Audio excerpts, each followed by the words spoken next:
Another Wednesday, another live stream. What's up, everybody? How's everyone doing tonight?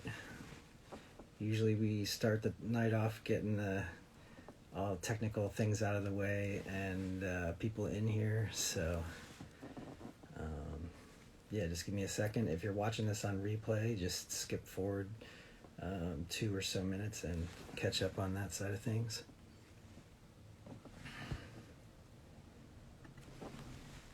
We'll get everyone invited in here. Sean Cav, what's up, buddy? What are you up to?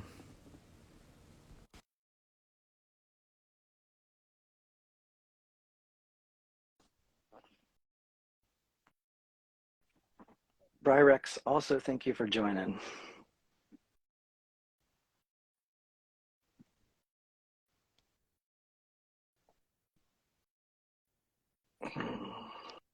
Hello. Cody, what's up, man? How you doing? All right. How are you? I'm good. Usually this first little bit is all technical stuff, getting everything set up. So Oh yeah. just a moment. I'm familiar with the live stream game. Okay, cool. I usually have to, give everyone the whole spiel there. Let's see here. We'll invite everyone else in. Oh shit. We got Brad and Jeff in here? Yep. Oh man. Oh god, it's so uncomfortable. Hi! Hello! Hi. What's up? Hello. Oh, look How how you guys doing? fancy Jared looks. I mean, I feel like I had to. Yeah. You look We like you're actually appreciate here for an interview. Cool. Well, thank you everyone for joining. I'm just trying to keep an eye on the chat here. If you have any questions for The Galaxy Has Eyes, you can always drop them in the chat and we'll get to them. I'm going to try to read everyone's name out here, but give me a second here. Angel, thanks for joining. Brad Parsons, thanks for joining. New Rock City, thanks for joining. Hang the DJ, thanks for joining. And Brad Parsons, thank you for joining. Yeah. Once again, if you have any questions for the band, you can drop them in the comments and we'll get to them in a moment. Let me read this real quick thing off the top and then we'll get into it here. Do the sticky stuff. All right, everyone. Hello and welcome to the Bellwether Ritual live stream where we discuss music, the local Lehigh Valley, PA scene, bands, social media, marketing, and more. Today is Wednesday, May 3rd, and that means it's a live stream day. My name is Mike, and I'm the vocalist and guitarist of Bellwether Ritual. Hope you had a good week. We have a show coming up next Saturday, May 13th at Jabberjaws in Allentown with a great lineup. Goes to Fukang Walker, Typhoid Rosie, DHR, and our guests tonight. We have Kyra, Jared, Cody, and Carbo of The Galaxy Has Eyes. They are a female-fronted punk band out of Telford, PA, with classic rock influences, a dramatic flair, and I would argue one of the most important parts, a baritone sax player, which we'll get to in a second. Their latest 2 singles, Looking at Titties and Wake Up, Time to Break Up, are out now. Welcome, everyone. How you doing tonight? Good. I just saw somebody said we need charbles in there. No, we don't. Yeah, that was Brad.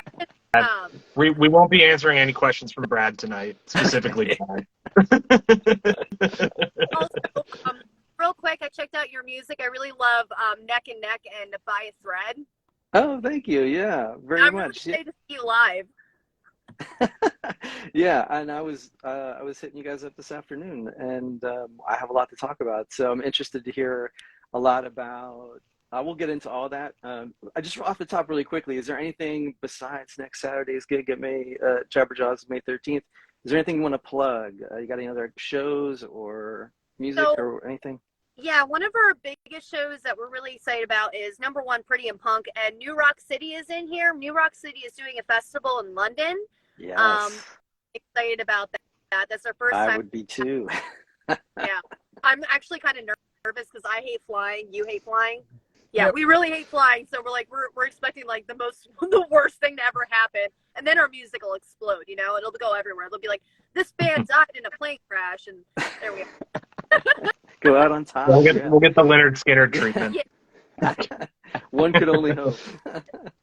So my first flight was to Glasgow, Scotland, to go to London, and it was pretty long, but it wasn't as bad as I had thought it was, and I don't like flying either. So you'll be fine, and you get to rock out a great show. You want to just really quickly off the top, just since you brought it up, let's just talk about that. Like, how did that come about? How'd you book it? Are you playing any other shows? Yeah, go ahead. Yeah, I accidentally put it on the bill. So Steven asked us if we wanted to join, and I had to get everybody's approval on it. And I said, I'll let you know at the end of February. And then I posted it on Facebook, and I said, we're going to London. And he was like, oh, are you? Okay, all right, we'll put you on the bill. And I forgot to reach out to him, so kind of put us there. All right, I've never tried that tactic, but maybe I will next time. Pre-announcement, yeah. New Rock City says, you guys are great. London will love you guys. That's cool. Samantha, thank you for joining. And oh wait, can we not answer from questions from Brad? Is that the deal? That's not a question, so I'll allow Okay. I'm never risking my Sax's safety. Thank you. Two, if anyone sees anything in the chat that they just want to read off and answer, feel free. The baritone sax helped save the plane from a crash and save punk rock.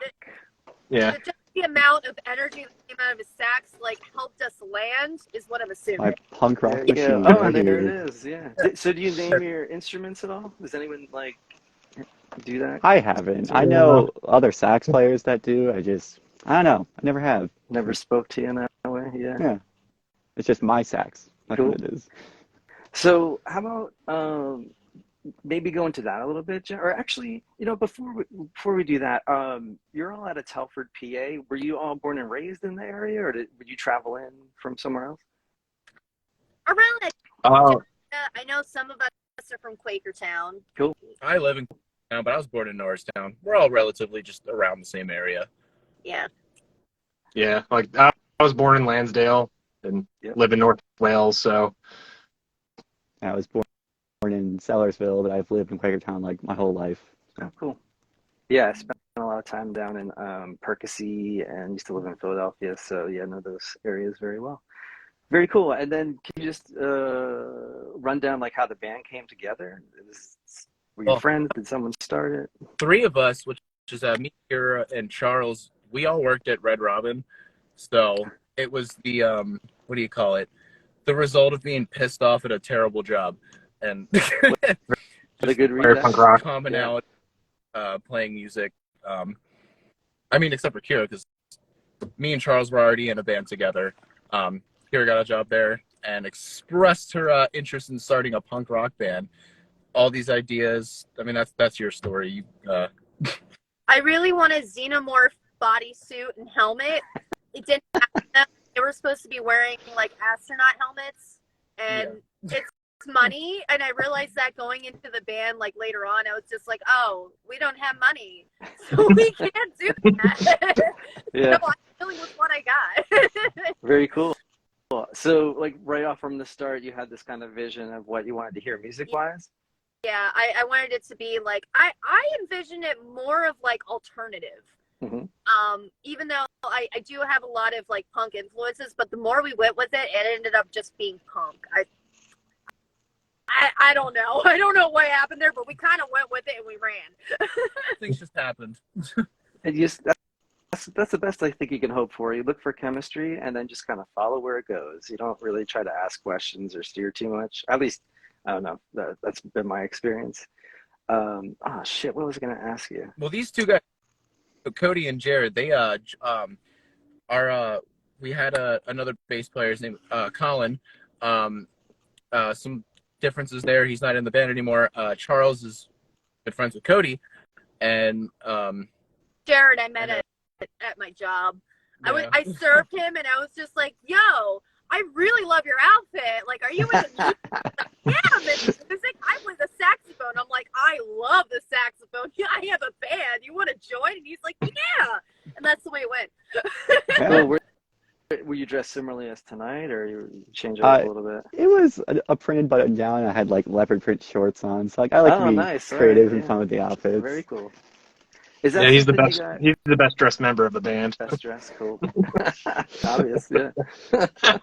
Thank you.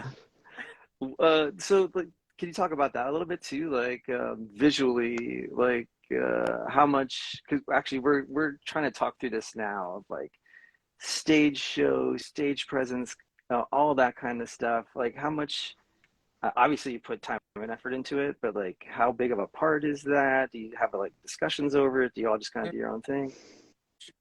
Jared, pick a color, try to match colors. Other than that, we just don't look like we belong together. It's what we've been told. We get so many times. So many people comment and they're like, "You guys need to be more cohesive and everything." And we're like, "We're doing our best. Like, back off, man." Yeah. Yeah. One of the first shows I did when I joined the band, there was this guy talking to us afterwards, and he's like, "You guys are good, but you need a shtick. You need something. You need all matching outfits or something." And so we've been trying to like coordinate and then like slowly like move around more and like interact on stage. And it's like it's a learning process because it's not easy to play and move and everything. So No. Yeah, Oh, and go ahead, yeah. we've been trying to put more theatrics into our performances. You know, like Jared said, be more interactive. I mean, Kyra runs out into the crowd every show and, you know, tries to get people to interact with us, which not a lot of bands do, I've noticed. I mean, that's not everyone's thing, so it can be hit or miss sometimes, but most of the times it gets a good reaction from people. Oh, definitely. I always think it's a good thing. It's just if you have like the guts to do it, I think is a big part of it. Let me just shout a couple people out. Obsidian Sideman, thank you for the follow and thank you for joining. Oh, hey, Zach. What's that? He's a friend of mine. Oh, very cool. Thank you very much. Idle Existence, thank you for joining. Kurt from Rasputin's Dick, thank you for joining, man. I hope you're having a good break right now. Yeah, they were on a couple weeks ago. Oh man, I can't even read this. Giffic143, if anyone knows, shout them out. Sorry, I need glasses. So zooming in. It's too small. What's the first of all proper pronunciation? Kyra? It's Kyra. Kyra. Gotcha. So talk to me a little bit about like being a front person and like what Cody was saying, like having the guts to be like, all right, I'm going to try this. I'm going to just go out in the audience, do whatever to try to make a connection and get their attention and have an experience, I guess, right? Yeah. So I only started, how long ago did we start? Roughly 2 years ago. Okay, so about 2 years ago. I've never had any prior music experience or anything, but I remember Resting Punk Face. Yes. So my ex was like somebody who came in every now and again on Resting Punk Face, and they had a rehearsal, and he had to go, and he brought me with, and I just sat on the couch there, and I was watching, and I said, you know, I always had this idea for a song. Do you think we could try it? Didn't really work out, but it felt natural for some reason for me to be behind a microphone, and that's when like my passion kind of struck. And when I met them, and I tried to bring that song back, which is called Flamingo Queen, I said, hey, can we try this song? And it immediately clicked. And for some reason, every time I get on a stage, like right beforehand, I'm getting so anxious. Like sometimes I throw up, sometimes I get the shits. I don't know what happens. Like, it's awful. Like, I know, it's high, but like I get so anxious beforehand. But like as soon as I start and I just go, like I can't help but like move, interact. Sometimes I'll rewatch the videos and I'll be like, what the fuck was that dance move? And I'll get really embarrassed. But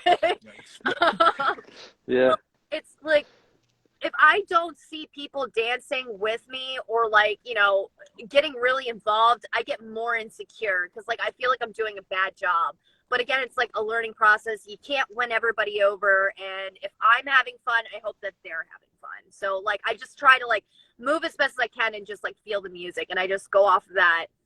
But after our first show, I remember I got really into it, and I was just like, you know what, I'm just gonna own this. But like as soon as it ended, I had a full-on panic attack, and I was like crying. Yes. And it's just one of those things I had to get over, and I had to stop being as critical as I was. I still am very critical of myself, especially like when I hear audio back, or like if I watch videos back and I'm like, what the fuck was I doing there? But like, again, it's just learning as I go, like seeing what works, what doesn't work, and hopefully, like, I don't know, drinking a Red Bull on stage, that definitely helps. Yeah. Shout out Lehigh Valley with Love. George, thank you for joining, man. I really appreciate that. We'll have to get you on here soon too. So one thing you mentioned right there really quickly is dancing. And I mean, you touched on a whole bunch of things. I'm trying to sit here and take notes as you talk. But one of the things for me too is that's really important is like, we always try to like find a groove somewhere in the music so that if even if you're not a musician, at the very least you can like bob your head to it. Is that something you guys are consciously trying to put into the music? Establishing group? Yeah, definitely. If it's not catchy, we don't want it. And I think the biggest flaw of our band is that nobody knows what I'm saying when I'm singing. And like, I eventually want people to like sing along and like know my lyrics, but like nobody knows. They're just like, he always messes up my lyrics. So he's just like, did you just say catch? And I was like, no, that's not what I said. This is You thought I'd figured it out by now, and I still haven't. Yeah, same thing here. I don't think the guys even couldn't even like recite a line at all. It's funny how like disconnected some of that stuff can be, but still great. George says great stuff. Thank you, man. We really appreciate it. So how about that with writing a lyric? Or like, how many songs are you writing? A whole bunch of songs and then seeing what kind of works and what fits? Do you, I don't know. How does that songwriting process go? I don't think we even know. It's different. Like Cody and I sometimes will be at home, we'll write stuff, and we have like some shared Google drives that we'll just put tabs of a lick in for, or we'll be at practice and we'll just start jamming and be like, hey, I like that, let's see where it goes.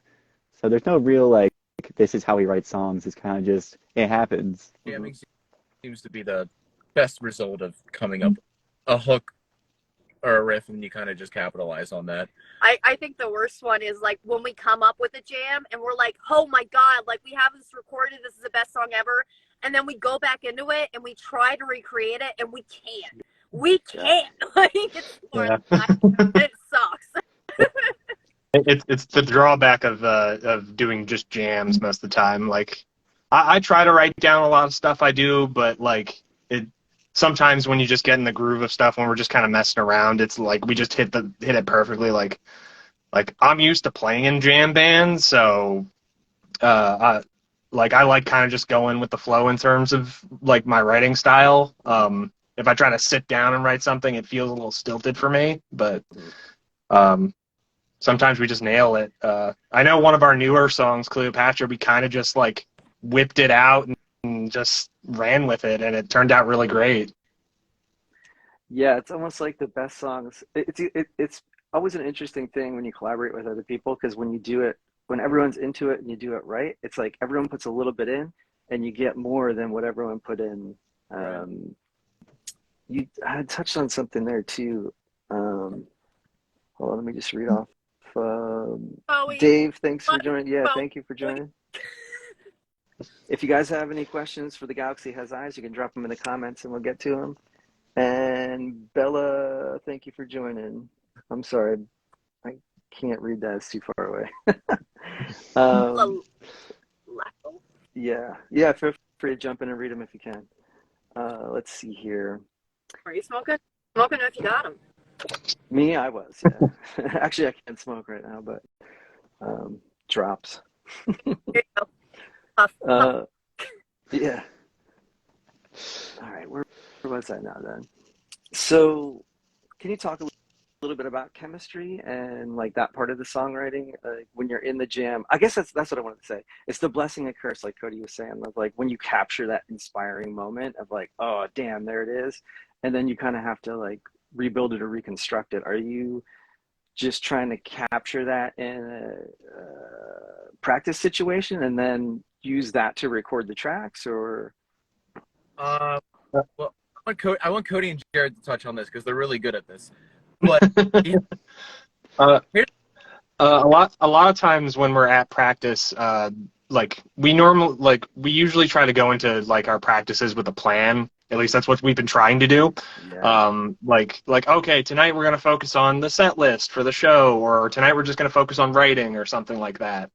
And most of the times there's like we'll do the thing we meant to do, and then there's like downtime, and Carbo and Kyra smoke, but the rest of us don't. So they'll go outside and just kind of have a smoke, and like I'll just be in there like I'm just gonna play some riffs on the bass and just kind of figure out stuff. And sometimes Jared will jump in, and then Charles will jump in, and then by the time they come back from their smoke break, we have this like groove going, and then Kyra will jump in. She'll be like, "Keep doing that," and then it just kind of evolves from there, and that's how we write some of our songs. I know. Very cool. I Yeah, know go ahead. the biggest problem in this band, though, I am like overly critical, and like if something doesn't go right, I immediately get like really quiet or really angry, and I'll just like walk outside, or I'll just be like, no. Yeah, and then we just give her a minute, and then stuff usually is fine. Yeah. Go on the smoke break then. That's what I Yeah. usually do. That's the point of the smoke break. Yeah. Oh man. So what else do I have for you guys here? My favorite color is yellow. How'd you know? That was my next question. So you did a collab with Dickie Devil and the Deviants, just to take a little bit of a left-hand turn there. Can you maybe talk a little bit about that and like where that started and where the idea came from? Dickie Devil and the Deviants gave us our first show ever, and I put ourselves out there way before we were ready. So we've been tightly knit with them for a while, and like every time there's a big show, they're like, "Hey, you want to join?" And I'm like, "Oh, fuck yeah, I want to join." Yeah. So they wanted me originally to be this character called Graveyard Girl, who's a superhero, and I have the costume all set up. I have everything set up, but he was doing a music video and a song for the Humans Run, and he's just like, "I want you to be part of this." And I said, I mean, I can give it a shot. And I remember we were driving over, and I was so nervous, and I got it in the first second try. Yeah. I just did it. It worked out. And then we got to be part of the music video, and that was awesome. So it was a lot of fun. It was just like one of those things where it was just like, honestly, I have time right now, so I'll do it because I don't have a lot of time. You also did live covers, like when they would play, they would ask Kyra to sing was it Masked Intruder was the song? Was that it? Yeah, I butchered it. No, she did. But definitely did that and fucking killed it as per usual. But yeah,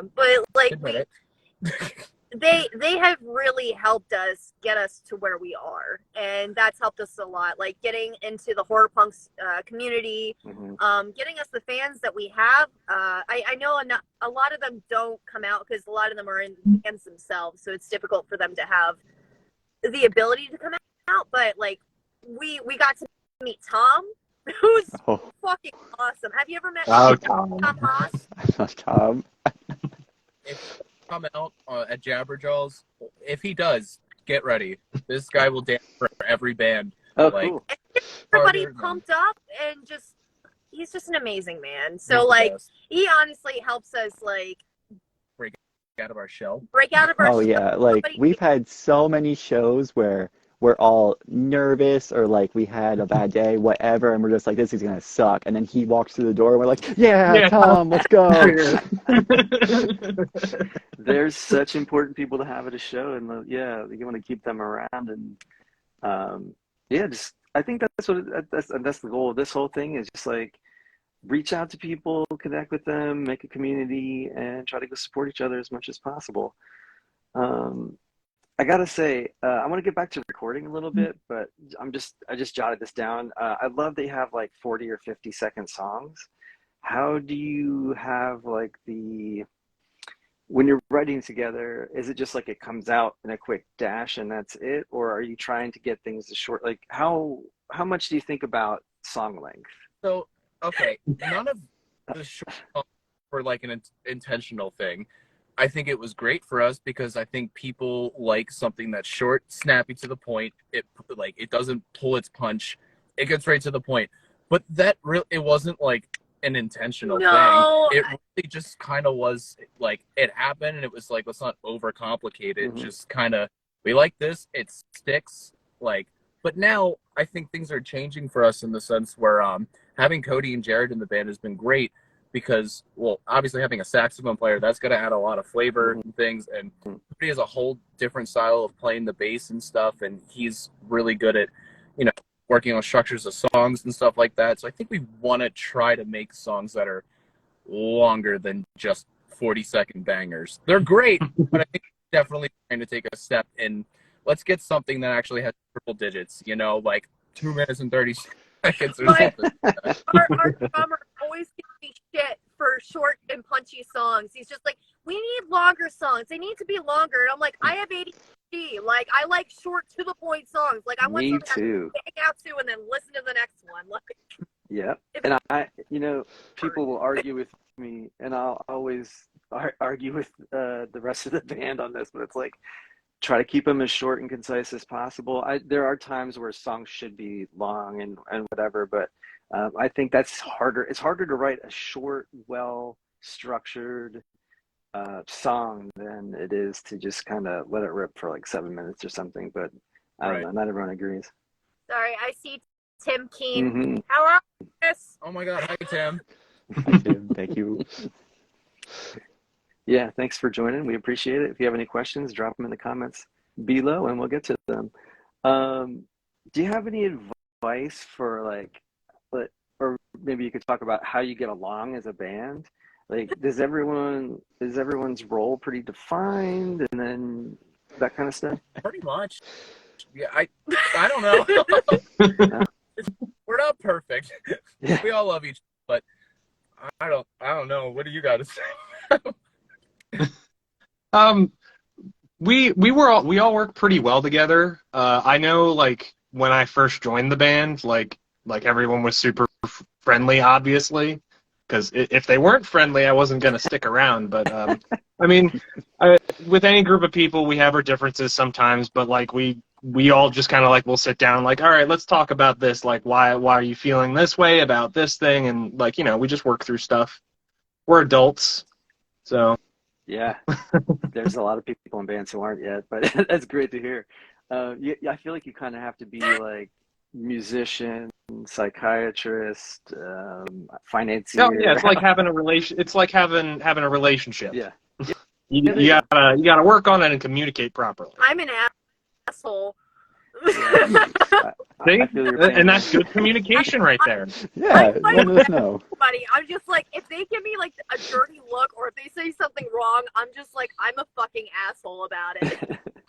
There's so many times we have to answer the "Are you mad at me?" question. Oh, so wait, do you shell up or do you lash out? Oh. Do I lash out? Get Or quiet. shell up? Typically, the only person I tend to lash out on is Charles. Charles and I tend to like fight the most, and I think it's because like we both are very headstrong. So we think that both of us are right in a sense. So we're both like, no, I'm right. And he's like, no, I'm right, and this is why I'm right. So I think we one time we had a practice where we barely even played. We just argued and talked for like the whole time. Yeah. And it was mostly Kyra and Charles both being like, we should do this, no, we should do this. And then me, Cody, Carbo were like, moderated. We agree with both of you. Like, but like they were very passionate. We were talking about like the future of the band, what we're doing, etc. Yeah. And they both wanted what was best for all of us. They just had different ways of going about it. And so we just had a long talk about where do we meet in the middle and like what's our future and all that stuff. And that's still super uncertain because I mean we're just a random band from middle of nowhere, Pennsylvania, but things are going well, so I think it's working. I think we actually had a talking stick at one point during that discussion. we did. I might bring that up. That's a good idea. It works. Yeah, it did. Yeah, that's a big part of communication, for sure. Let's see. You talked about what did I want to get back to before? Shit. Oh, recording. Did we touch? Yeah, we touched the base a little bit on that. Are you going into a studio when you record an album? And another thing is too, like, you have like an album, but you're also releasing singles now. Are you planning on doing more of one or the other? I think we're doing singles for right now because it's cheaper. I think it's how people listen to music now too. Yeah, Yeah. so we just Yeah. like we record as we go. Like if we have Yep. money, we're like, okay. And I know that we're hooking up with Cody. Do you remember the name? Uh, Sam. Sam Pinola. Yeah. He's a local guy. He has like a recording studio out of his house. Yep. I don't know if I'm supposed to be talking about it, but we are going in there this Friday to record something. All right, some breaking news there. Yeah, I think we're recording our cover of Teen Titans with him, All right. and then in June, we're recording with like a Grammy nominated or guy. His name's David Ivory. I don't know if you've heard of him. Yes. Yeah, so he's recording 2 to 3 of our songs for free. Actually, Wow. yeah. So I think we're gonna do Cleopatra, Beach. We haven't quite decided, but like we're looking at some of our bangers, and we're like, okay, well, I feel like we know this song. It's solid enough. It's a banger. I think this would be a good song to record with him, and he'll give us advice too. But I don't think we're confident that we're even gonna get one song completely done. That's all right. You'll be able to go and bang it in and out, but that's awesome, man. Congratulations. That's a huge. I forget. I feel like when I was down in Philly, he was doing something with a band I knew down there too. But that's awesome. How'd that come about? Well, me and Charles actually went to we both went to Monco for audio production. Oh, cool. That's where we met actually. And we both went through the audio program there at Monco, and David Ivory's one of the professors there, and we both, took classes under him. Oh, and anytime we have like a question or anything like that, like we try to get in touch with him and see if he can help us out. He's a pretty cool guy. So yeah, very cool. So, do you kind of take the lead when it comes to recording, or you two would take is that since it's your thing?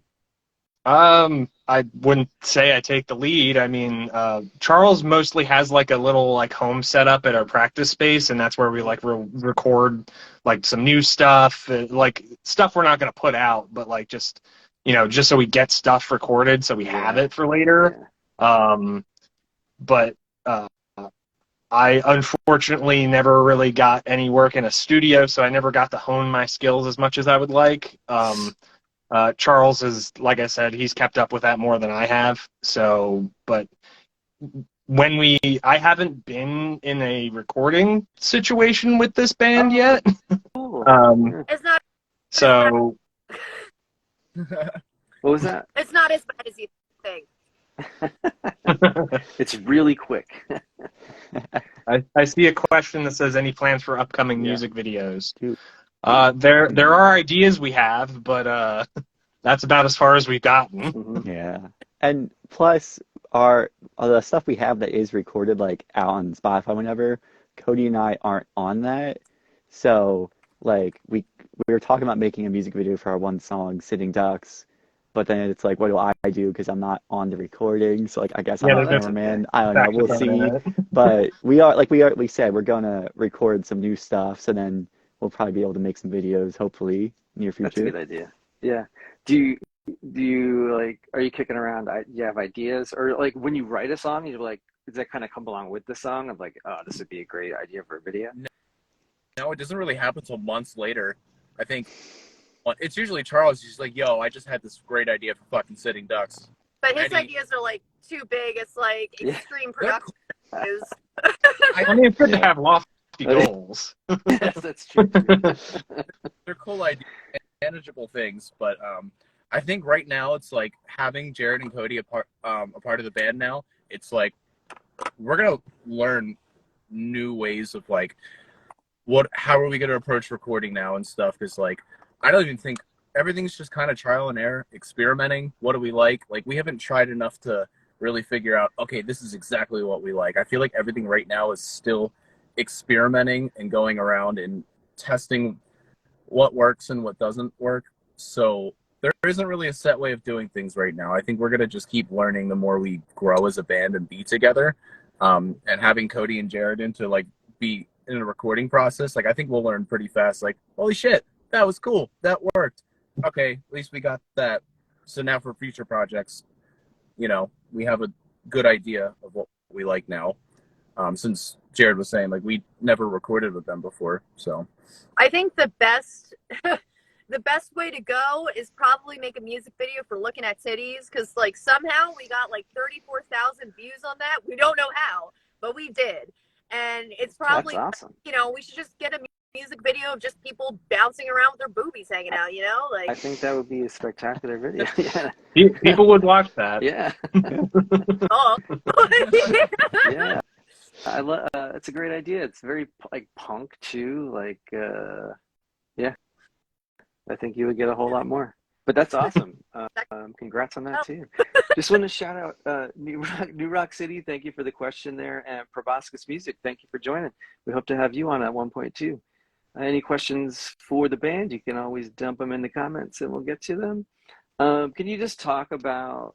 You had mentioned, you know, having Cody and Jared come in after things kind of got started. Can you talk about like how that changed, like where things were? Because I always find that's interesting. That's the other thing. We just swapped out a drummer, and you know, everyone feels songs differently and all that kind of stuff. Can you just maybe talk about that a little bit?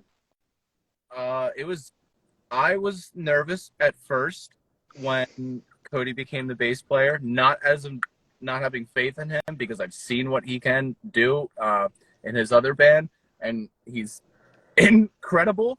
But it was so like, how's it gonna work for this band playing these different styles of songs? And it took one practice for me to be like, okay, this works. I can play with him. My concern was how I was gonna jive with Cody on the bass, and it did not take long for me to be like, oh, this works. This is fine. Like, he learned all the songs really fast, and it worked.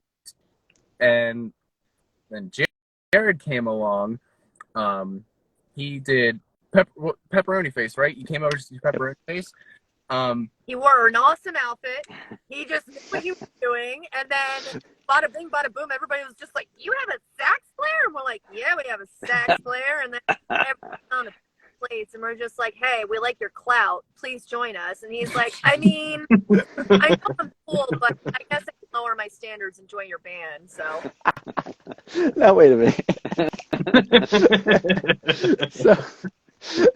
For me, like, I've played sax since I was in like 4th grade. You know, like, you start off in elementary school and an instrument. I did start off in sax in 4th grade. Oh, nice. But I quit pretty quickly. And I've played ever since. I was in like the concert band, marching band, jazz band, and music is just like what I like doing. But I've never, like, since graduating, never did anything like joining a band.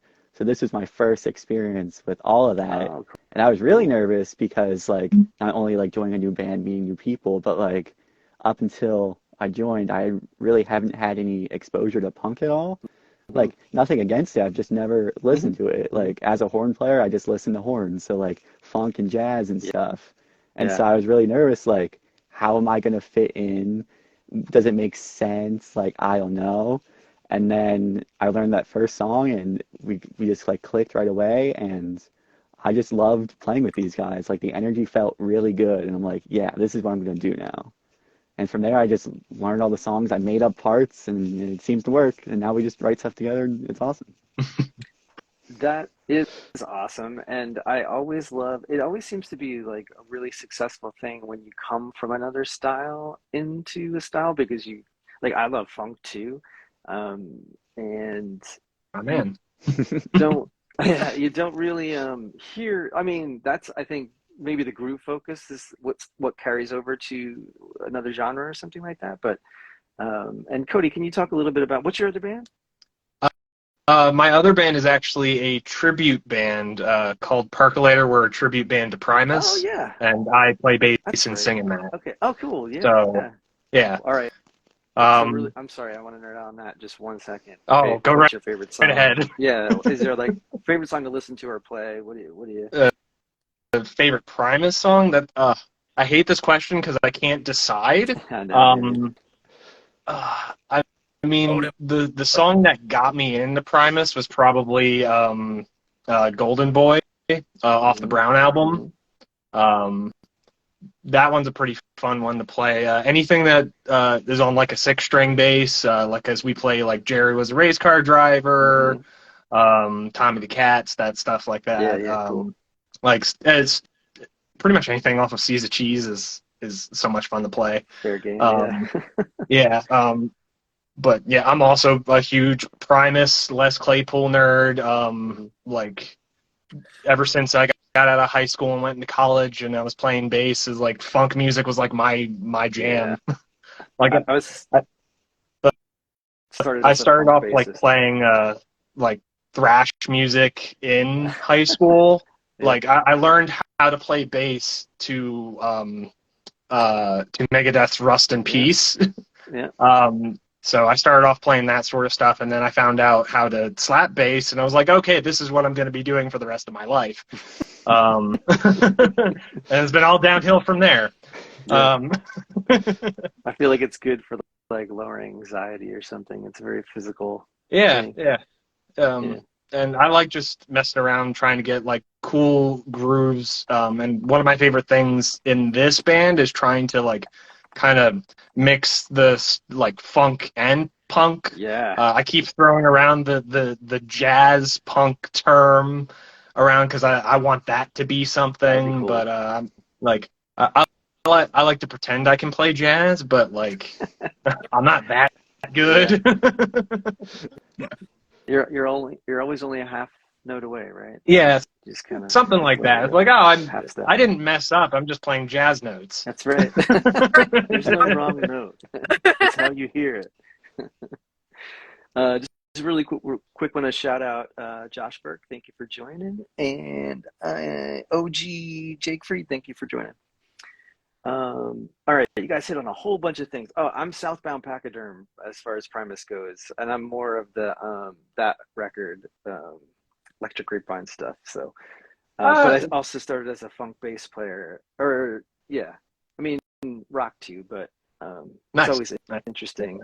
Yeah, we don't do a lot of Tales from the Punch Bowl stuff. I never was super into that album. Yeah, I mean like Southbound Pachyderm, and obviously like we take out Winona every once in a while. Oh yeah. But it's still a pretty good album. I mean, all the stuff they do is pretty good. Do you find it's like I always thought it was like a healthy thing when you play in two bands, like there's two different, I feel like they both benefit because I can like you can do things in one band you can't do in another and vice versa, and I think that kind of satisfies doing it, so you're not trying to like cram stuff in or trying to make something fit that doesn't. Yeah, being in the Galaxy kind of like reinvigorated my love for playing music, at least playing live music, because like I've been doing Percolator for like close to like not 10 years, like probably around like 6 or 7 maybe, pretty much ever since I started college, but like I've been doing it for so long that like it would, I'd have like people come in and out of the band, like I'm the only member who's stayed consistent, and like it just kind of got like tiring after a while, and then Charles asked me to join the Galaxy, and it was like, oh, this is like a whole new genre of music I'm not used to playing, so I'm learning new things, and it just made it a lot more exciting for me, and kind of, like I said, it reinvigorated my like love for playing music. That's awesome. We'll have to clip that to share back out to promote yes. the live stream. Very quotable. Yeah, thank you. Oh, I wanted to say too, our drummer is also a recording engineer, so our drummer should probably talk, or you and him should probably talk as well. You guys could definitely nerd out. We'll share Pro Tools tips. Yeah, for sure. You definitely want to check with him. I've just been kind of learning it as I go out of necessity. So this is like, it's been really nice to have someone who actually knows what they're doing. Just be like, I wouldn't say I know what I'm doing. I know what I don't know, I guess is a better way to put it. Or how to get, I don't know. I feel confident in like, I can get decent sound. but there's a whole nother level to it that's just like, all right, someone else can. Yeah, I haven't like mic'd up a drum kit in a minute, so but yeah. I'm sure I could figure it out. Yeah. We're actually rehearsing an electric kit in a very tiny room. Yeah, and just run through headphones. Oh yeah. Um, Those electric kits are really nice nowadays. Like I yeah, remember usually, like years ago, a kid I knew used to have an electric kit, and it was like one of the really cheap ones, and it like would trigger wrong sometimes. yeah. But nowadays they're pretty nice. Yeah, and you usually have to like strong arm the drummer to sit down in front of one and play, but once they do, they're like, oh, this Yeah, is they're like, cool. oh, And there's a lot I of love it benefits. now. Yeah. Yeah, yeah. And then we have like a live, we just go and pay to rehearse live to make sure we practice that too, because that's important. Yeah, that's important. Yeah. Jared, can you talk a little bit about coming from such a different background? Like, what were the bigger challenges for you, or like, what were you looking for, or what do you look for when you're like writing your part? Well, I don't want to sound bad. It's my biggest thing.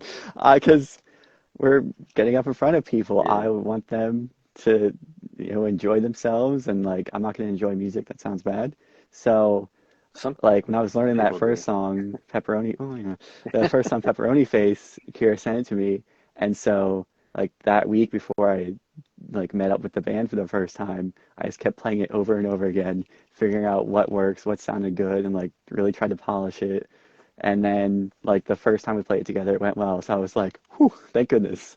And so yeah, I just try to find stuff that I feel like fits and makes sense. Like I don't really do anything that's like really jazz with this band. Maybe like when I'm soloing or Yeah, something, but I really just what I do if like when I was learning the songs we already had or when we write new songs, I'll just listen to whatever Cody or Carbo is playing, and then I'll just copy that because you can't go wrong with that. And then from there, I'll start to experiment and see what works. But really, I mostly just copy the bass line until I figure something out. yeah, can't go wrong there. I love Barry sax. I think more so than tenor. Like, I don't know, it just has like a power to it that I know you were all talking about before. Oh, for sure. Yeah. Kira and Carbo. Let me see. I had one here for you two. Hi, Mom. Hi, Dad. Sorry, my What's that? parents are here. I had to say hi to them. Oh, okay. Okay, cool. Tell them we said hello. Where was it here? Oh, can you talk about influences? I want to go around the horn here, but like influences, like what that actually influence the band, and then things that are like more influencing to you that might not seem like it is an immediate influence in the band. So everybody hates me because I always say it. Number one is the Aquabats, and Oh, yes, I fucking love it. the Aquabats. Also, early Danzig Misfits. Yeah. And I'm sorry, you guys always hear this, but like I wish I was born a man so that I could emulate Danzig better, because I think in my head I have a deeper voice, but I don't, and all I want to do is be Danzig, and I can't. It's frustrating. Yeah. Do you have a fave album from him? Oh, Static Age. Okay. What was his? I think it was like, was it 5 or something? I can't remember. I think it was just a number. But yeah, definitely got into him at some point too. How about everybody else?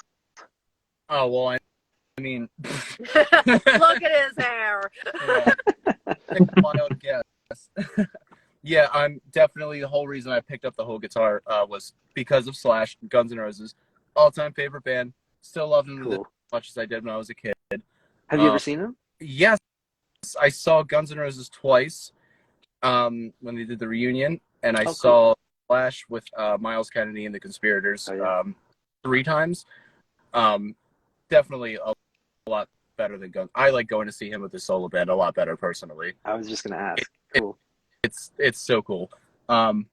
Yeah, so that influence has never left. I know my dad and mom are laughing right now because all I ever never shut up about Slash. Other than that, though, I'm gotten very more so well-rounded with music over the past 5 years and stuff, like experimenting with different bands and stuff. Another big one for me is King Gizzard and the Lizard Wizard. They are one of the greatest bands of our now, and I'll die on that hill. Do you have a guitar? What am I? Multi-scale, multi-tone. What is that? You know, it's like microtonal. Thank you. Yeah. That's like a nightmare. We don't have one of those, unfortunately. No, there's too many frets. I don't know what's going on here. I just want to quickly say, Snidely Whiplash, thank you for joining. Ken, thank you for joining, and says the galaxy has eyes, heart, heart, heart. Thank you for that. Angel Gable, thumbs up. Can you, touching on that Slash thing, how much of that comes through your guitar playing? Is that like your starting point? It's just kind of natural tendency. Yeah. But I will say that this starting this band has been a great challenge for me to stop doing that. Okay. It's comfort for me. I could shred Slash all I want all day, but I've tried to make a really good mental note to myself to, serve the song and not play number 327 or what. Yes. But it definitely comes through. I mean, I play the Les Paul and stuff. I am a fan of certain guitar tones, and I definitely try to go after that essence. But I'm always pushing him to do it too. I'm like, do that thing that Slash does, and I'm like, well, play it, Asia. Just do it. That's cool. I can't go that far. I was actually going to ask you about tones and things like that. Are you like like a neck pickup, roll off the tone kind of guy, or? For the part, I tend to play with the bridge pickup with my tone rolled back just a little bit. Yeah. Probably around 7 o'clock, and I don't even switch to the rhythm pickup at all in any that we've been playing, but I do use I keep a boost pedal on the whole time when we play. It's just sustain purposes. Not to boost myself up for a solo or anything. I just keep it on and EQ through there, and then I have an octave fuzz pedal that I which way? Both? It's a sub into fuzz, and then I do octave. It goes it goes up and down, so mix and match it a little bit. But I only use it for one part of one song, so it's really only used for that. But it's also good to hear. Sometimes people leave that shit on for a little too long. Yeah, no, it's let it serve its purpose. We had another song that doesn't get played anymore. I used to use it for the solo, and I kind of miss it just for that purpose because I actually once in a set. But that's okay. I'll find another use for it. The songs, so. But I'm straight just guitar into amp. I don't like to use a lot of effects or anything. Me neither, actually. I never had them growing up, so I got used to just going without them. And only recently have I gotten into them. Yeah. What did you touch on there too? There was a guitar question there, but I can't remember. Sorry. How about the other guys? Is there like bands or something? Are we talking influences still, or are we going to talk pedal boards? We can do either. I was thinking influences, but the influences we already talked about. My main one is Les Claypool and Primus and stuff like that. I try to not do the flamenco strumming and all that stuff all the time. The new song Cleopatra, I do use I do like whole power chords and stuff in that song, and it sounds great. But most of the other times I do your normal or I try to stay doing normal punk bass lines, just straight up and down the fretboard type of stuff. I try to fingers. What was that? Sorry, I just had that question. Picker fingers. When I joined the band at first, I was like, all right, so it's punk music, so I'm gonna try. I normally play with my fingers. That's what I'm used to playing with. So but I tried. I'm like, I'm gonna try playing with a pick and see how that is, and it worked out fine, but like it just felt very limiting for me. So I've since gone back to using just fingers. And like I do like the kind of attack you get out of your tone when you use the pick.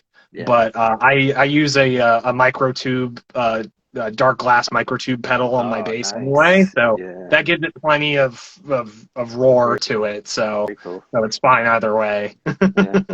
I heard good things about that. I haven't been able to play one yet, but yeah, very cool. I love it. Like I have it on throughout the entire. Anytime I play with Galaxy, it's on throughout the entire set pretty much. What's to do for you that you like the best? Like help you just sit in that mix? It just so I mostly play a jazz bass when I play with Galaxy. If I'm playing with the Primus tribute band, I usually play like a Rickenbacker. And cool. I try to bring out the Rickenbacker for Galaxy shows, but if we're traveling very far, I don't like risking it. And also totally sometimes it can't fit in the car. So so I mostly play on the jazz bass because like I know like the standard for punk is the P bass, but I like the tone. Like I feel like you can get a wider range of tone out of the jazz bass because like I'm always switching between neck and bridge pickup. Like every time I'm at practice, I'm always fiddling with the knobs. A fiddler and everything, but but that dark glass pedal, I practically use it like a fuzz pedal almost. But it gives me it gives me just enough distortion that it doesn't like make my tone too muddy. And but you can hear everything still clearly because I do like to accentuate certain notes here and there, and if I do have a slap bass part, and I do fit those in occasionally, especially with the newer stuff, it's a lot clearer, I think.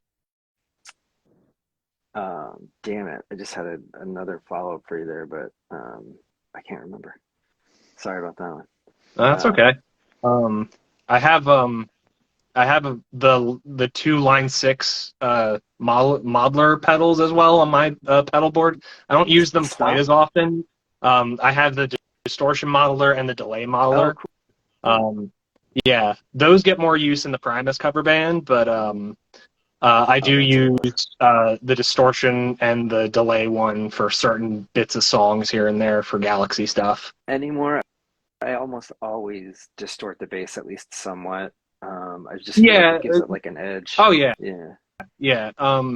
Like that's the good thing about playing a jazz bass. If I want to play something kind of smooth and not aggressive, I can just switch off the microtube pedal and it's fine. But we don't do smooth and not aggressive really in our music.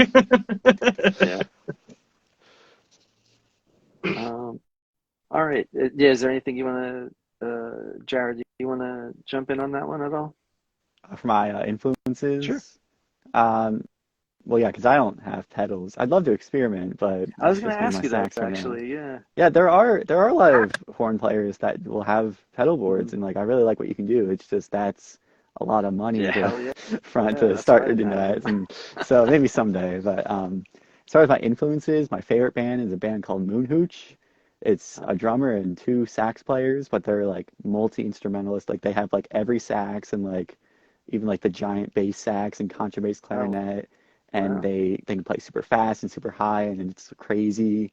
They're like they both went to jazz school, but it's also really influenced by like punk and hip hop and like all kinds of things. It's just like such a unique sound, and I absolutely love them. I listen to them like every day. Other than that, like I said, I listen to a lot of funk, especially a lot of like the older stuff. So like James Brown and Maceo and Pee Wee and stuff like that. So very cool. All right. Well, that brings us to about an hour. We usually, we can always do this again later. But I just want to say thank you all Kyra, Jared, Cody, Carbo for coming on here. And we have a gig next Saturday, May 13th at Jabberjaws. Have you played Allentown before? No. Oh, awesome. Well, Okay, we cool. play around there, but like not right in Yeah, Allentown. yeah. That's it. So that'll be fun too. It was an awesome turnout. What's that? We only ever played the Gas House. That was the closest we got, and it was. Oh yeah, I saw that. That was a That's good a show. fun show. Yeah. Yeah, very cool. So yeah, I just wanted to say thank you all so much for coming on and spending the time with me, and I really look forward to being able to play with you next week. And yeah, is there anything else that you want to plug or say before we sign off We're here? excited to play with you too, and everybody should just come out to the show, promote it. Like, just tell all your friends, and we'll all get drinks together, take shots, and we'll all play and have fun and mosh, and who knows? Yeah, we'll all take shots. There you go. Yeah, it's gonna be a good time. Thanks for having Looking forward to it, guys. All right, well, have a good night, and thank you so much for doing this. me. All right. Thank you. See you next week. Have a good night. Bye-bye.